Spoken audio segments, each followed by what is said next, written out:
Hello, everybody. Let's see if we got our stream ready to go today, shall we? Actually, you know what? I don't have Twitch chat open, which makes it difficult to say for sure. But hello, everyone. I am Soraya Ian Haji. I am the Director of Communications here at Roll20, and I am here with Kenton, our Product Director. Would you like to introduce Hi, yourself? everybody. Hi, I'm Kenton, the product director at Roll20. I knew that would happen. I'm here with Cassie. I'm the user collaboration team at Roll20. And Ashton. And I'm the friendly neighborhood senior producer at Roll20. All right. Well, welcome everyone. Thank you for joining us for this early morning roundtable. I have my caffeinated tea to keep me going because I need that. But we are here today to talk to you about Roll20 and everything that's going on, answer some questions, but we'll start with a little bit of basically an overview of what Roll20 is up to right now. We're going to start with that overview, then we're going to go through some pre-submitted questions that y'all had the opportunity to submit online in advance. And then if we have time at the end, we will answer chat questions. So please begin asking those questions in chat, and our mods will collect them for the end. So you have to hang out with us. But yeah, so for things that are going on with Roll20 lately, there is a really exciting new feature that is currently on the dev server called custom token markers. So what this feature is going to do is it's going to allow you to upload your own sets of tokens, token markers, so you can do things like add special status effects or, I don't know, Kenton, what else can you do with it? I mean, a lot of things. I always like to use the example of I want to remember this character has a pocket full of fish, and that may not be something that I put down on a character sheet, but if I had a fish token marker, then I could put that there. Mm-hmm. When I play in-person games, my always GM uses bottle caps for different things, and depending on the beer, we know one thing or another. So you could put in bottle caps to really bring in the meat space type of feeling back into your virtual tabletop games. The possibilities are really the possibilities are limitless, and so I'm excited to see what the amazing people who play on Roll20 do with the feature. Well, let's show the feature then. So, swap on over here. Yeah, I did it. All right, so this is the new tool. It's called the Token Marker Library, and you can access it by going to your Tools dropdown. Again, this is on the dev server for testing. So this is not something, if you're running a regular live account, you will not have access to this yet. If you're a pro user and you have access to that dev server, go ahead and log in because you can play with this right now like I am about to do. But yeah, you go to the Tools dropdown and select your token marker library here. We're still going to have all of the default token markers that you're used to from Roll20. So like, hey, look, it's the classic ninja mask. Who doesn't love the ninja mask? But now you can also add your own. So you can go up here and create a new set, give it a name. As it happens, I started a set that we can use. So let's go on into Roundtable Rodeo. And oh my gosh, what a cute little dog. I will warn you, because the token markers are really small, like when we actually go into the tabletop, these very cute pictures of my little dog will not be ideally sized to show up, but they work for showing you all what the feature does. So let's also walk through the process to add images. You can just drop files here. And if you want to add one picture or a bunch of pictures, you can actually use multi-select on this. And it'll upload all 4 of these pictures of my beautiful dog. It automatically resizes them. So you don't have to worry about sizing them, but there are recommended sizes. Again, like when you actually show it on the tabletop, it is going to be shrunk down. So the recommended sizes were shown here before I started uploading. Then you upload it. Look at this beautiful little status bar. And then it gives you the option to rename your markers. So this is her hiding under a bench. This is her on some stairs. Oops, I can type. This is her on some leaves. And this is Nappy, because she's having a little nap. But once you have these up here, you can also select them from within the tool. You can select all, deselect all, and you can use this to do things like, let's say I wanted to rename these two. I just go in here and call it bench 2, stairs 3, and bang, right? So it's really easy to update and add these token marker sets. And then you want to add them into your game, right? So what we've done is make it so if you have a game, like I'm going to use the Master's Vault, which is something that all Roll20 users have access to, and I recommend checking it out. It's a free module that we have. You can go in here and set up what token marker sets you want to use. So right now the default token marker sets are in here. If I didn't want them, I could actually remove them, but I love the ninja, so I'm keeping it. And then I go in here to add my new sets, and here's Roundtable Rodeo right in the drop down. If you have 50, you can also start typing, so it'll help you narrow it down. But I'm going to go ahead and update that. And now we have Roundtable Rodeo ready to go here.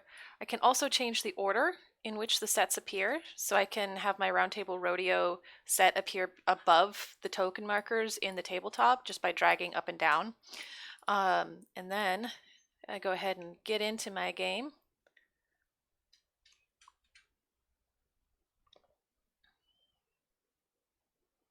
All right, so here we are facing off against the scary bad guy and his skeleton and wolf friends. And we want to make this scary bad guy intimidating, so we give him a fight icon. Look at that tough little dog, so fighty. And his skeleton friend is a little more chill, so we're going to give him an icon of napping in bed. So you see, you can just very easily go and select these icons. They pop up in the regular place, and because I shifted these to appear above the default token set, these are all in the first row. It's very easy to add and remove them. So that is our custom token marker update. It is currently testing on the dev server, so if you are a pro user, please log into that dev server, give us your feedback. We would love to hear what you think. Kenton, I know you did a lot of the work on this product. Are you excited to add those snails to your pocket? I am fish to my pocket. I'm very excited. I add snails. Especially Kenton adds fish. Yeah. See, here's a fish right now. No. Especially because it's one of the top. It is the most voted on suggestion in our suggestions and ideas, and I love giving people what they want. I'm a people pleaser, and happy to do that. It's true. There's one thing we know about Kenton is that he is the ultimate people pleaser. So yeah, hopefully you all like this. I'm personally really happy with how it turned out, but I want to hear what you all think of it. Let's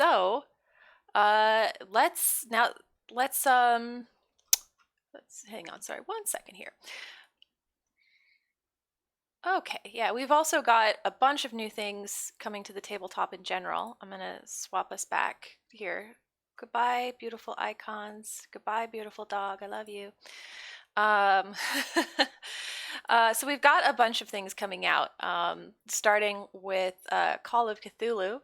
The Keeper's Rulebook is going to launch on the 17th, which is just 4 days from now.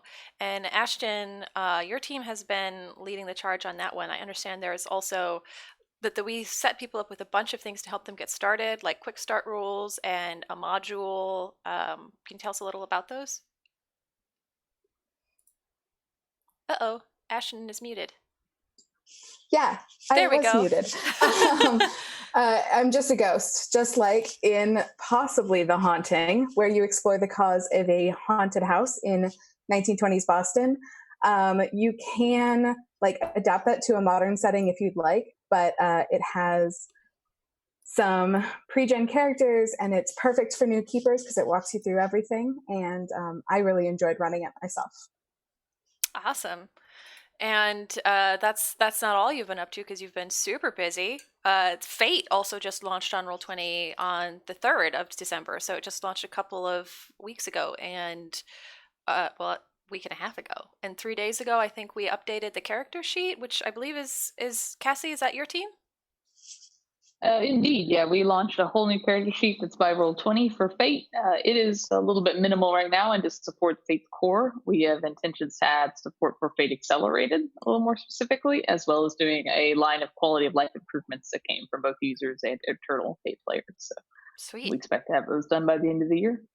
Oh, very cool. May not be pushed to at the end of the year because we are not doing code pushes the last 2 weeks, but early January, I guess. So That's smart. That's smart. Okay, Yeah. so early January for all you Fate players out there. Look forward to some updates to the sheet, adding hopefully Accelerated as well. And we have some Pathfinder stuff. I know that there were some character sheet updates for that as well in Pathfinder 2nd Edition. Cassie, can you tell us a little bit about what you did there?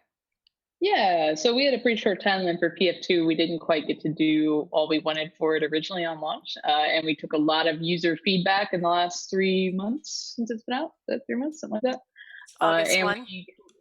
yeah, August 1. So we completely redesigned the spell section, and we used a lot of the actual feedback and even designs that some of our users did. We implemented those in a way that was more concise and more readable.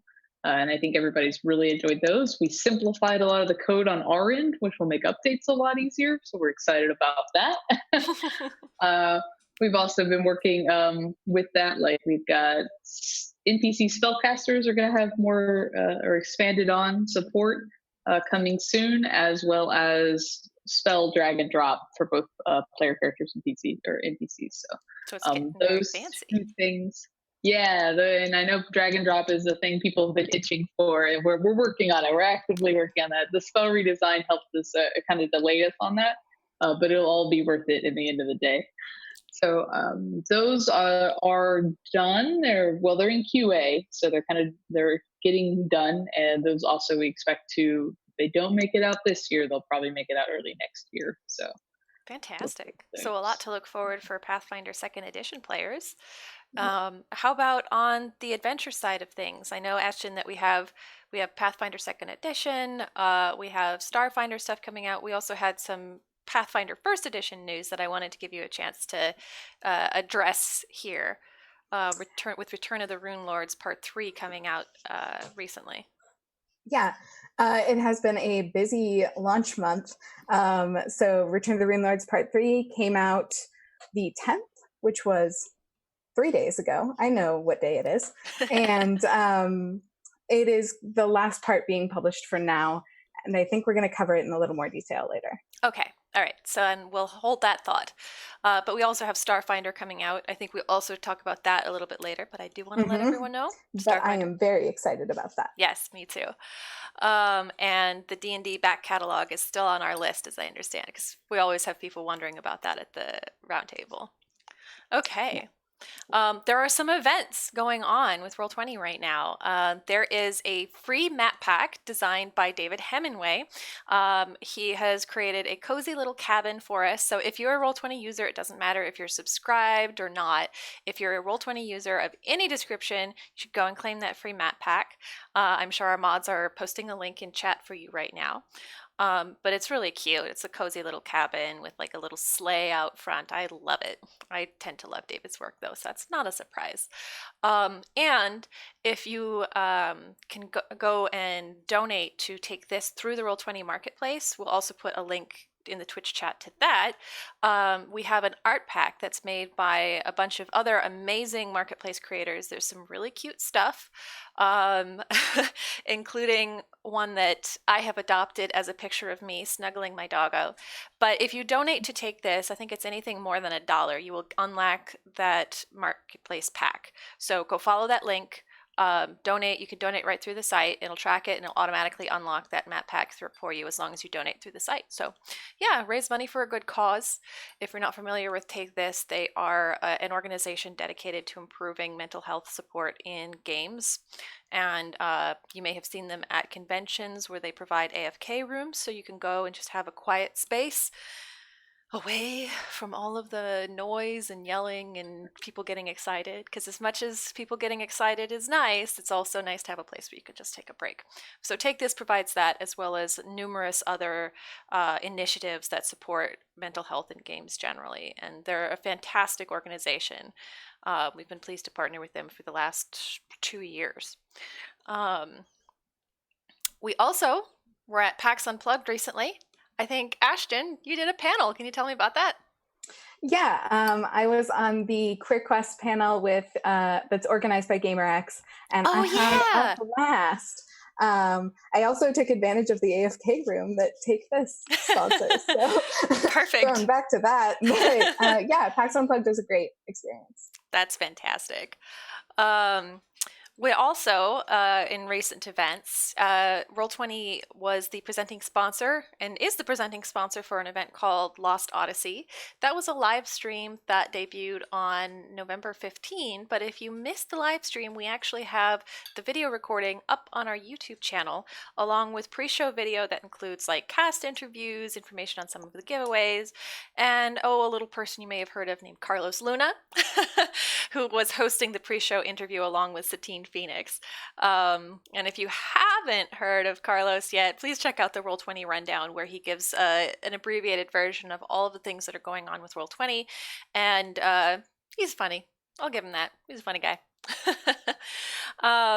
Meanwhile, the campaign for Lost Odyssey is raising funds for the Autism Society of America, and they still have a charity campaign going on.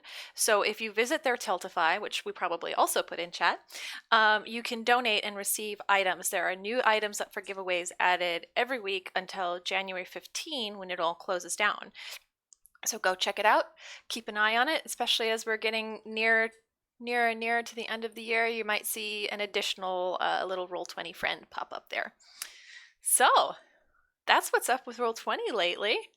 And let's go ahead and hop into some of these pre-submitted questions that people sent. So we're going to hop over here. And question 1 is from Scott C. Hi, Scott. Scott C asks, is there a timeline for updating the API's access to the new features implemented over the last year or two? For example, the new token bar, which we just showed off. I'm going to figure that question is for me to answer, and lean in with yes. Those are pieces of the features that we released that we really want to update and give access to. With the token marker update, we made sure that the API was updated and ready to go, including a whole new function to look up the custom token markers names, which is a good way to use that within the API. And we'll get to that back catalog throughout the year for sure. Some of those are going to take a little bit longer than others, but we're at the same time improving the infrastructure that runs the API servers, and also makes it easier for us to continually update the API and the functions that it has. That's awesome. For folks who are not super familiar with the API, can you give them a broad overview of what that is and does? Yeah, the API exists within the game to, and I'm going to try to do it without a computer science lesson too. The API exists within the game to give GMs and players ways to automate redundant or frustrating pieces that you don't want to do within a game. Some of the really interesting uses include like a way to drop lights for players as they go through a cavern. It gives access to the token markers as well. So if a token takes a certain amount of damage, then you can add a marker to it to designate that automatically when its HP drops below a certain point. The opportunities are really endless. Like it's as much as you could possibly imagine you can probably do within the API. And you don't have to be a software developer. You don't have to write your own code. There are a huge number of one-click API scripts for pro users to search, find, and add directly to their games and use them in that way. Awesome. Yeah, I'm a big fan of even the simple stuff. I use an experience tracker so that when my players defeat a monster, I can just type in a quick command and it automatically distributes the experience to their character sheets. But there's a lot of really cool stuff with the API, and I'm very excited to hear that we are going to be making some changes that make it easier for us to update, that make it easier for the community to interact with, which is what Scott wants. Yes. Scott, I think, has another question for us. Hi Oh no, again, one Scott. question per person. That's All the right, limit. out you go, Scott. I'll allow it for Scott. We'll make a special exception for you, Scott. We're kidding. You guys can ask multiple questions. But would it be possible to make a thread category for API script threads? These threads serve as repositories of how-tos and bug reports and really don't need to be closed after 2 months of inactivity. I think, Cassie, you actually brought that up recently as something that you wanted to address, right? No? Actually, I think it was Ashton. I think it was who Ashton. brought that Oh. up. Yeah. Yeah. I have wide and varied feelings on this. I think that I have wide and varied feelings about this. That's what I'll say. I would love to get a better way for API authors and script developers to interact with the people who use their stuff in a better way than the form is right now, for sure. And I think that's the cryptic way that I'm going to answer that question for now. Okay. Yeah. Scott, you got an answer and a half. I think that's fair. Or was it just a half? Who knows? Well, I meant like question 1, he got a full answer. Oh, okay. Yeah. 1.5 questions out of 2. Yes. I think that's 75%. You get a solid C. Roy asks, any further update on the Pathfinder 2nd Edition Age of Ashes adventure path? I will ask that to Ashton. Yeah. So unfortunately, due to a review of our internal resources, we have had to remove Age of Ashes from our 2020 production timeline. We do have other Pathfinder 2nd editions like books scheduled and are actively working on the next product that we are releasing. And I'm actually really, really excited about what's coming next. And, it could be more monsters. It could be more GM reference. Who knows? I like monsters. But okay, so Roy, sorry about that. We'll do our best to bring you other Pathfinder Edition stuff. Not Age of Ashes, but there are definitely other Pathfinder 2nd Edition books that are in the work, being converted. And next question is from Keith Curtis.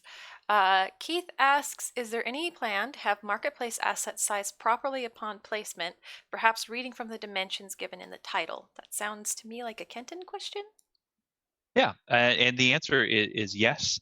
In the marketplace update, we gave marketplace creators a place to put in a grid size of exactly how big this token image asset graphic is on in grid cells. Yep, that's words.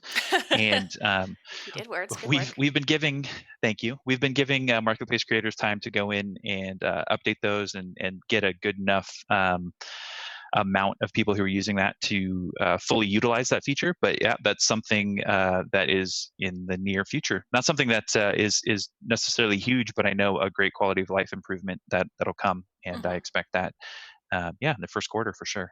Oh, fantastic. First quarter is awesome. I know we've been working on some marketplace improvements generally. I suspect Trivia, our director of licensing, is in chat, and they have been definitely pushing for a lot of that. Okay.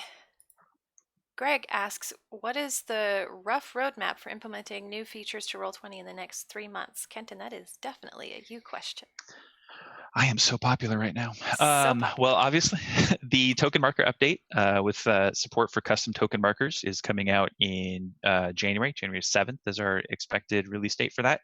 It's in beta testing right now. We're actually going to do some additional functionality for that as well, including support on the marketplace for creators to make their own marker sets, as well as include marker sets in add-ons, campaigns, those module type things. So Oh, that's you can cool. ship directly with those. Yeah. So for people who don't have beautiful photogenic dogs like I do, they can still get Well, wonderful. I just assumed that it was all going to be just pictures of your dogs. I Like I mean, figured the marketplace would be full of just that. But absolutely. Hit me up, marketplace creators. I got a lot of pictures.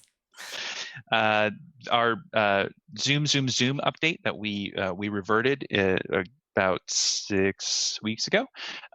We've been working on that. That's currently in beta testing as well, and we expect to release that towards the end of January with taking into account your feedback and the information that we gathered through that process, and it should be a better experience all the way around. Yeah, and when I was actually debuting the token markers earlier, I have the Zoom tool re-release live on that game, and so I don't know if anyone noticed, but I was panning around and zooming in, and I was doing that with mouse wheel. It's optional, everyone's right? rewinding Twitch, right? Or waiting for the VOD to go rewind Twitch and I look can at it right switch now. back over if you want, but it's not very sure. Okay, let's do it. It's not going to be super exciting. Oh no! Don't look into the void, because you can't see my mouse wheel. But yeah, this is scrolling in and out with the mouse wheel, and here's a quick drag to pan. Is there anything else that I should show off while I'm here, Kenton? I think that's the most of it. But how much nicer is it with your scroll wheel there, right? I like it a lot. If you like that, yeah.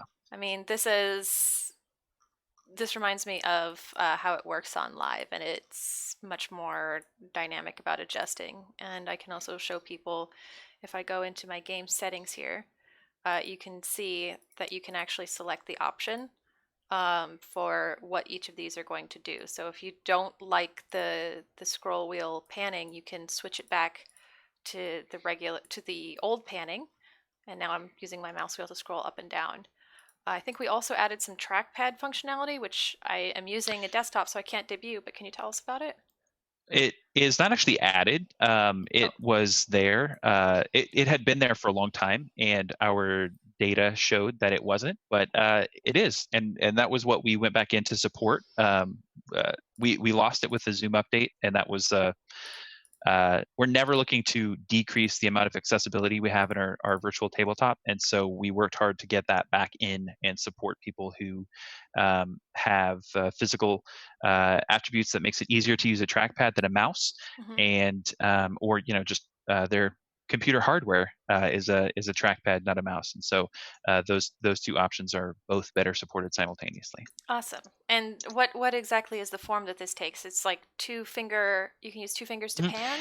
It depends on your hardware, and this is actually, I mean, I could go into a 2 or 3 hour diatribe. Yeah, you did. Hardware, man. It's a crazy world we live in. Welcome to 2019.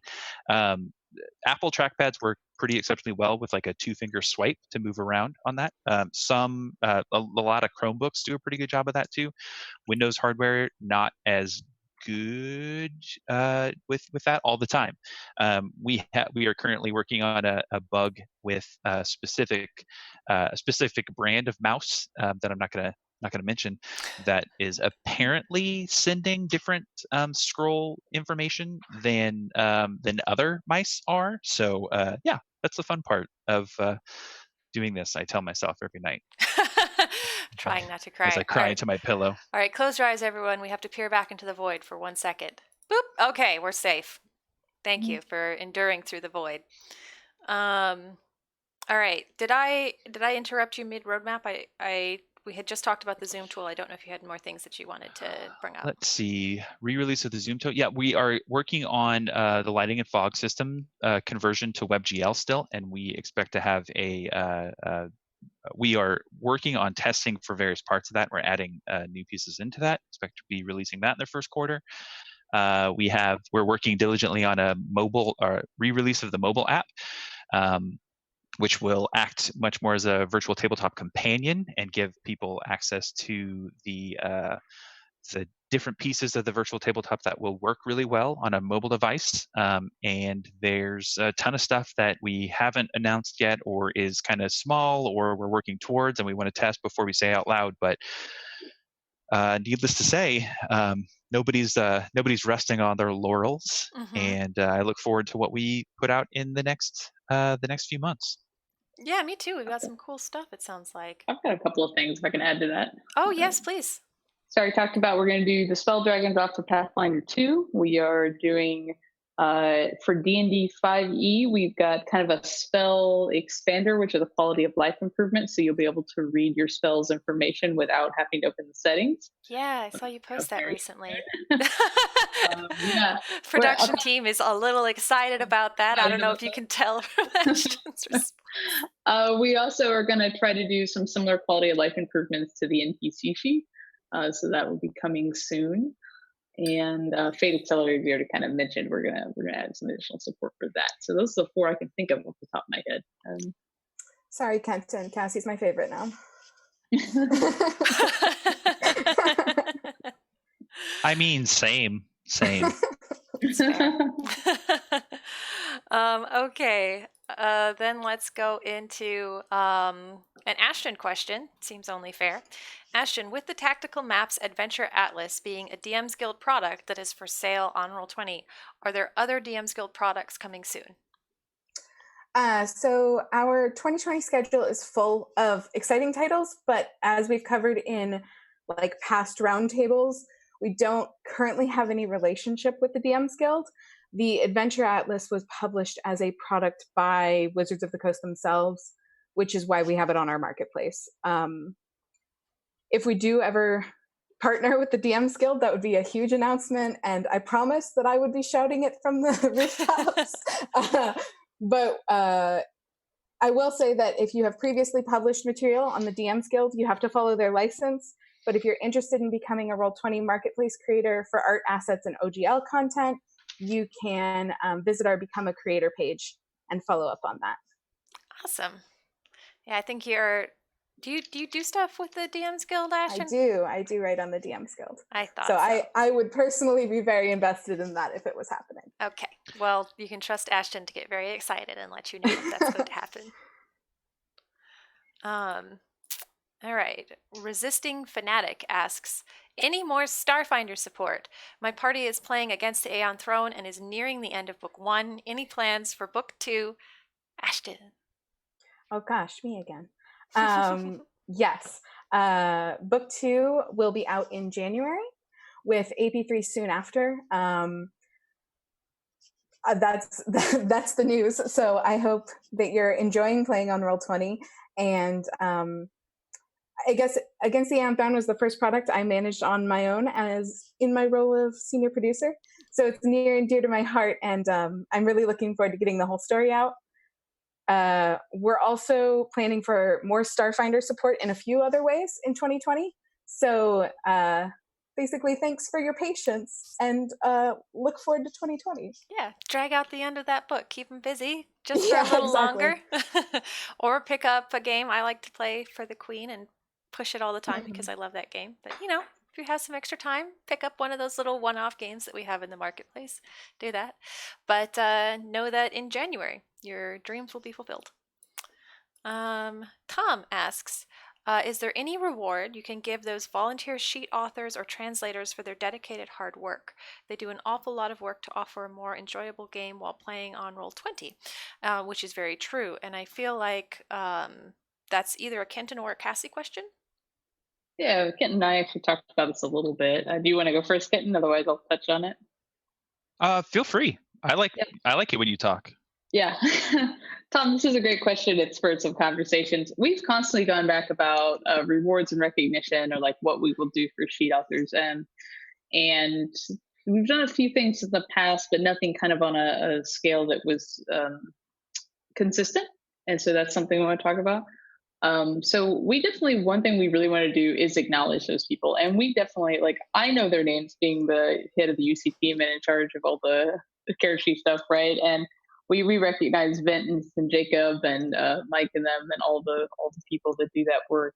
And we are trying to brainstorm some ideas of how we can make sure everyone sees their contributions on the thing. We've talked about updating badges maybe, or other I don't know if you want to expand on that, Ken, like other solutions for that. Well, I think primarily I want to touch on the fact that we try really hard to acknowledge them, and they are our heroes for sure. We have a sheet and API author forum to add support and give a place for the community. Within that forum, the badges show up, and so when someone is a sheet author or an API author, there is acknowledgement there.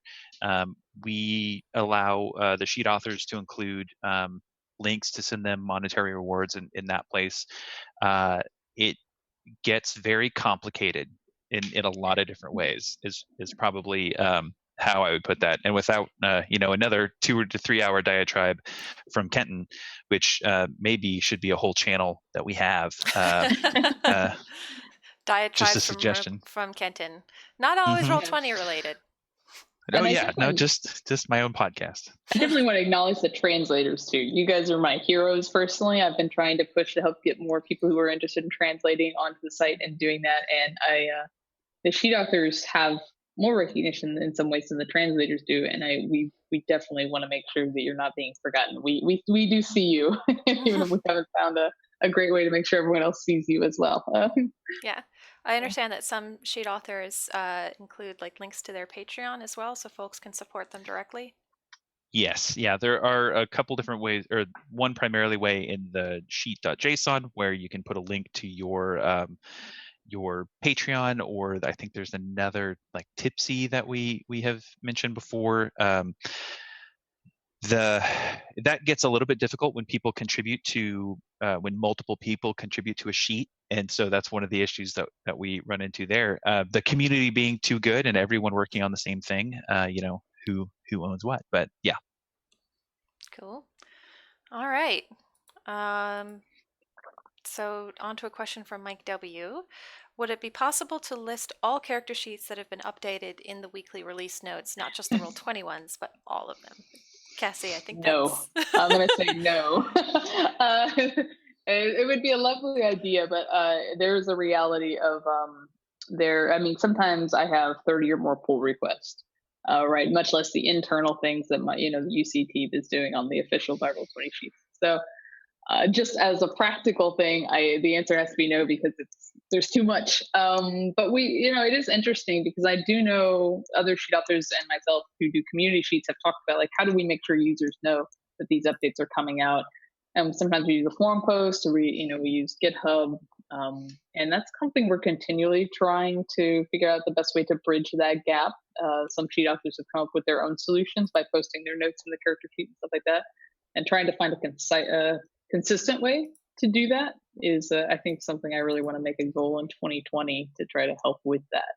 No promises, but it is definitely a concern, because I know, especially when we do really big designs, right? We need to bridge the gap between users and the author, the programmers. I don't know if Ken has anything else to expand on that. Co-signed. I think you put it really well. Signal versus noise is always a thing. 30 different release notes per week is not uncommon. And Cassie, do you know off the top of your head how many different community sheets there are? As of this, probably at the end of the year now, there's over 700. So I would guesstimate. I know there's 600 some sheet authors. I'm pretty sure last time I counted, there was nearly 700 sheets. So we're probably there now. Yeah. Yeah. So, I don't know, Mike, if you got any good ideas, I think you know how to find me. Let me know. I do want to make sure that gets out there. But we have to find a practical way to do it. Yeah. All right. So Chris asks, are there any plans in the future to allow for animated backgrounds or video embedding? And also, do you plan on optimizing the advanced dynamic lighting? I talked about dynamic lighting in Advanced Fog of War a little bit. When optimizing is coming through porting it from a Canvas technology that we are presently using to WebGL, which works a whole lot better to draw graphics through the browser. So yes, I'll answer the second part of your two-part question first. On the animated backgrounds, video embedding, embedding. We actually do support that now. I'll say I use it in some of my games. I have a couple people that I really like their animated maps that they produce, so it is possible with a few things to know. Uploading and converting the maps does take a while. That's a laborious process. Is laborious a word? Yes, it It's is. a difficult, I got okay, you. it's a laborious process. And converting from MP4 or WebM even into something that's going to work in the browser and be sent through the internet. It needs to be done not just for really great computers, but also not as great computers. So uploading and converting video files does take a little while. There is a limit, like a size limit, 20 megabytes, I believe, on animations. So when they're uploaded to the virtual tabletop and to your art library, making sure that anything you start doing is less than 20 megabytes will help you not waste your time with that. For me, a 4K video at a 10-minute loop is going to be a couple gigs of data. That's not a lot, but I have trimmed my video down to about a 10-second loop, and it works pretty well. Depending on the video, right? Like this is a very artistic and it's a mix between artistic and engineering, and that's a unicorn to chase. I use about 10-second loop at 720p video, and it works pretty well. I like it. It doesn't fill up my art library, which has the same limitations as everybody else too. Just putting that out there. I don't know if you knew that, but we eat our own dog food. And then even optimized, they do take a lot of browser resources, right? Like without too much more computer science, the browser actually has a limit on how much memory, how much RAM it can use at any given time. And if you put 150 animations running in the browser at any given time, I'll point to the 1990s hamster dance as a great example, and perhaps date myself. That's How much? absolutely what I want running as the background for all of my kids. Oh, Ashton, my dear sweet young Ashton. 50 years old. I am 50 years old. But there's obviously going to be too much, right? So at some point, loading a bunch of animations is going to slow things down. We are always working on optimizations to the virtual tabletop and the different features that we add into that. A good chunk of this year is it's kind of like layers, right? Like you get one layer working, and then you work on the next layer above that, then you work on the next layer above that, then you got to go back down to the lower layer. It's like an onion. We also literally have layers, though, Kenton. So, that's true. Okay, so it's like a parfait. You put down the cake, and then you put down the pudding. Ooh. Now I want a parfait. Thank you. Bake Off with Kenton is our next Roll20. That would be good material for the podcast. Kenton bakes and grants at the same time, and then eats at the end of it. That's typically how it works. And then I eat I eat my feelings. Yeah, there it is. Yandy Rainey in the chat also has some tips about animated backgrounds. They say that they find it best to just animate individual elements to combat the file size issues. But if there's too many of them, it can start to tax performance instead. So it's kind of a balancing act. Yep. But I figured I'd pass that along for people who are watching the VOD and can't see chat. All right. We have a question from Stephen. Are there any plans to include D&D Beyond's library with the Roll20 Marketplace? I hate feeling like I have to buy the content 3 times. Ashton, do you want to jump on that one? Sure. So Roll20 crafts what I would call, and literally argued in my dissertation, is a unique immersive experience on our platform. And the use experience of a hardcover book and other digital products isn't really comparable. So when purchasing any product on a platform or in a particular medium, you're paying for access and use in that form. And the price might cover printing cost, or if you're on digital, it'll cover conversion, continued development of the platform, setup of that product. So yeah, if you own content somewhere other than Roll20, you are absolutely free to upload that content to your Roll20 games, even with a free account on our site. and that is something you are allowed to do, and you should do it. And when you buy something on Roll20, that product provides the textual content as well as the VTT conversion and integration. So it's saving you GM time, and it's a different, like, dynamically lit perhaps experience that your players are going through that you don't get with a book.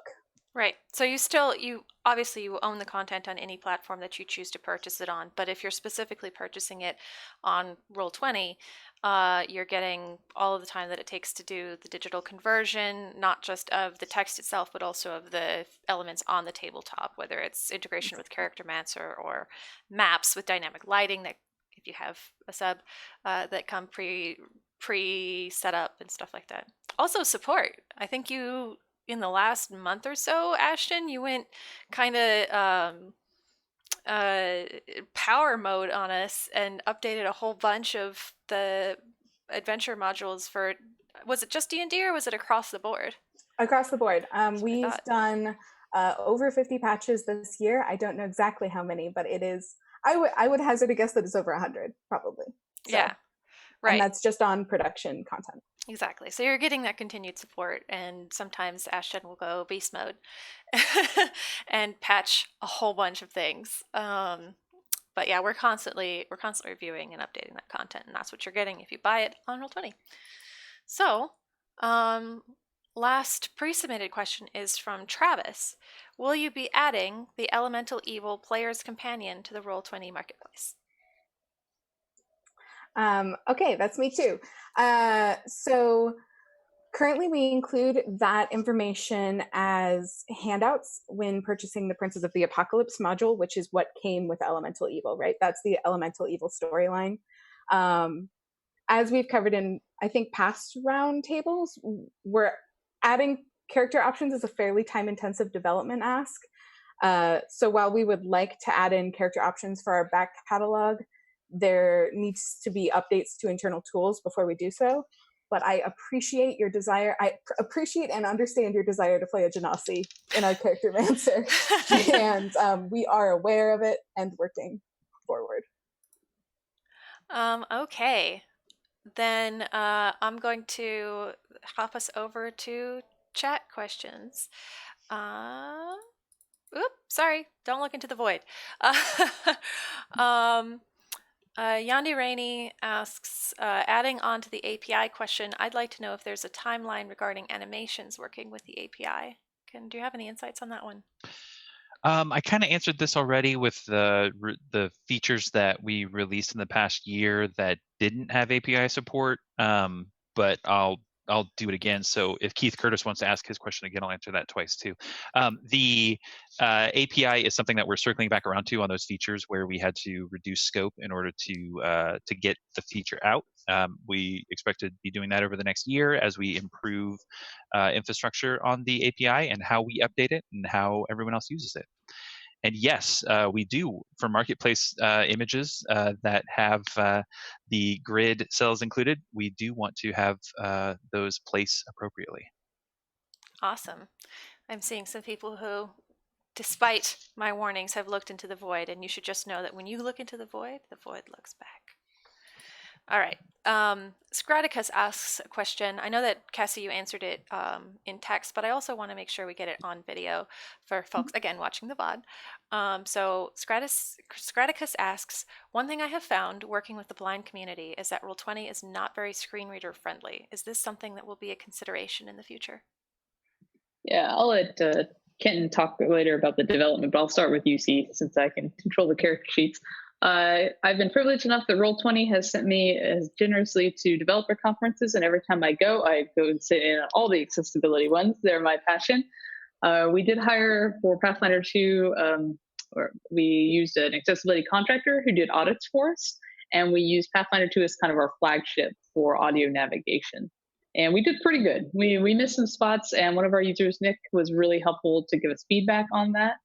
And we have used that feedback to continue with all new improvements to try to add accessibility, and particularly in both tab and audio navigation. So UC has started to set standards and practices that we will do now from every week going forward to help meet those challenges. And we are actually actively doing, as part of our QA process toward the end, we do a pass for both tab and audio navigation to try to make sure the character sheets are usable with screen reader. They're not perfect. We definitely have some spots where we know there are gaps, but I think it will definitely help going forward as we get into that. I'll let Kenton talk about the actual dev world. I would definitely say that we are making progress, and not just in the character sheets, but also in the platform as well. The ways that the token marker library tool has alt tags in just about all the different places, so that it's more navigable without with low vision or screen reader. blind or low vision. Yeah, screen readers, tabs, those kinds of things. So it is at the forefront of what we're doing with everything new. And when we touch stuff, we make sure that we're conscious of that at least and working on it. Awesome. I'm excited to see what people think of the token marker now on that level as well.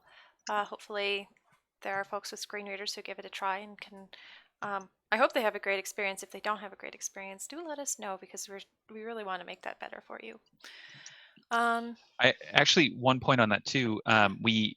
You'll notice that when if you go into the beta server, you'll notice that the names are actually part of the status token markers. Sorry, the token markers have the name as an alt tag. So when that's being rendered, we expect that it'll be in the screen reader as well. So it'll be actually read as well as shown. So cool. One example. Yeah. All right. I'm going to go into a tough one for Ashton. Ashton, Cheshire 9 brings up the fact that the October Community Roundtable stated that the Age of Ashes adventure path would be released before the end of the year. Now, 2 months later in this Community Roundtable, we're stating that Age of Ashes would not be released at all. And they feel that that's a bit disingenuous because we provided an indication that the product was being worked on.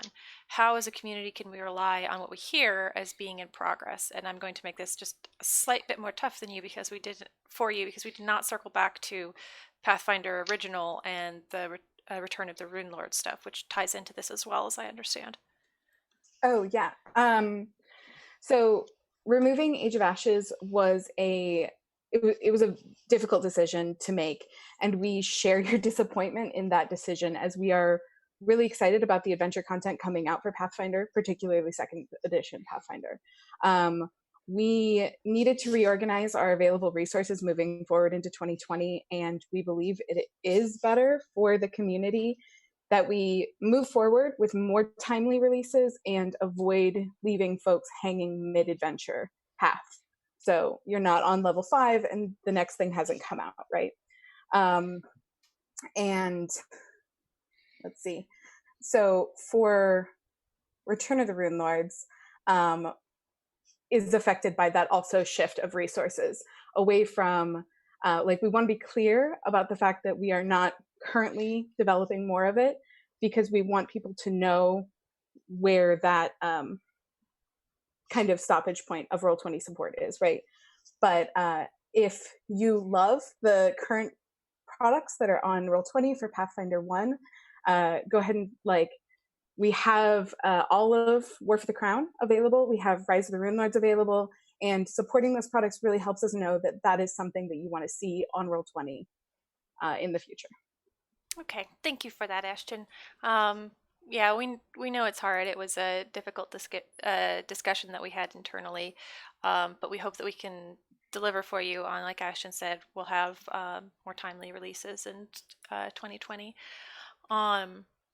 Torn Pixie wants to know, are there plans for a dark mode? What moves are being made to make the plot? Oh, we already answered Torn Pixie's second question, which is about accessibility for visual impairments. But are there plans for a dark mode?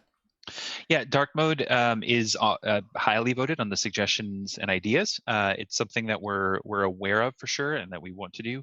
Dark mode is Gee, my philosophical answers, right? We want to do it, as you can see, we're updating the front end, like the visual aspect of Roll20 all the time. That's evident in token markers, that's evident in wish lists. That's just a piece of development that happens with everything that we're putting out, because over time we'll touch everything.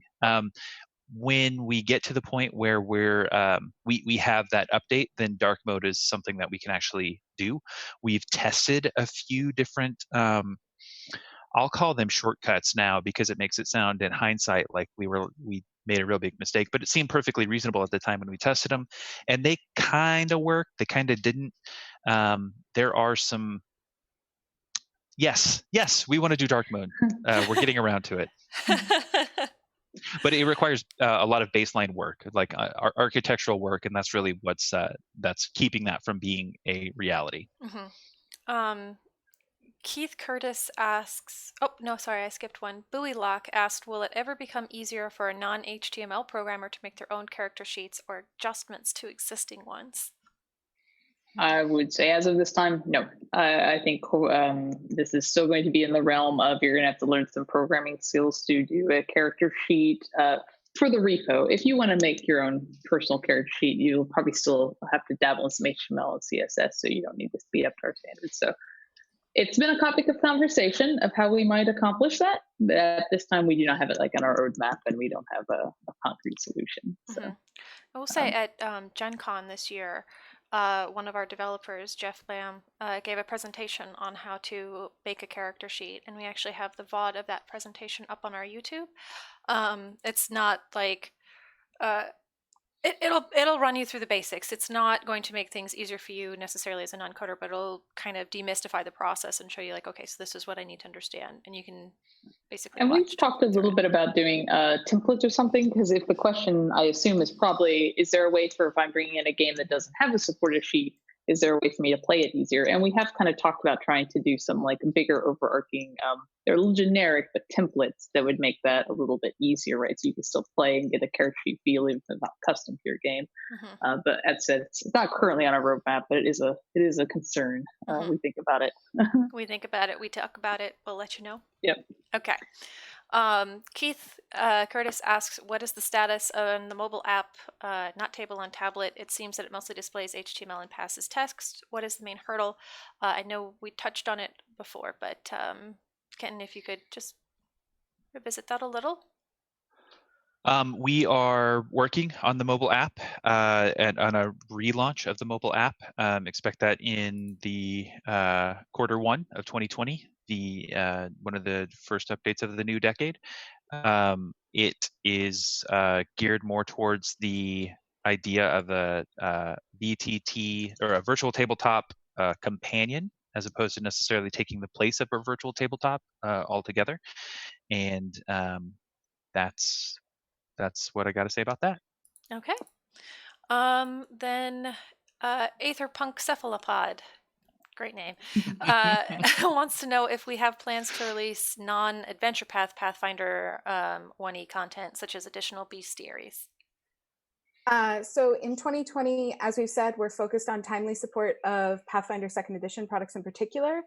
But by voicing your desire to have more PF1 support through questions like this, and by playing our release products like War for the Crown and Rise of the Rune Lords, that's a great way to let us know you want more first edition support.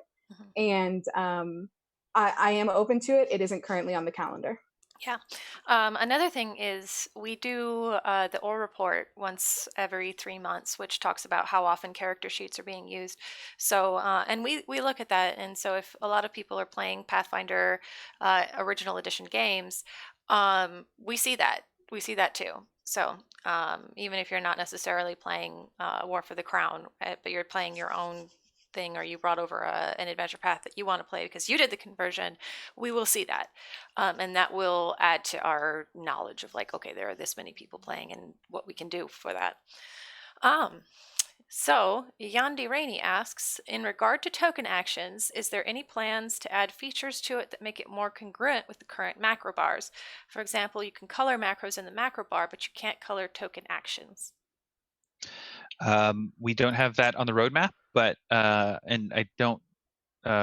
Searching my brain database, I don't know for sure of the suggestion or idea that has that, but that's exactly what that is for. Okay. I never even considered that, but now I'm curious. Well, extra points for making our team be like, that would be fun. Keith Curtis wants to know, any plans to integrate feats into the D&D 5th edition Charactermancer, Roll20 Charactermancer? There is a placeholder for them, and you can already do it at first level as a variant human.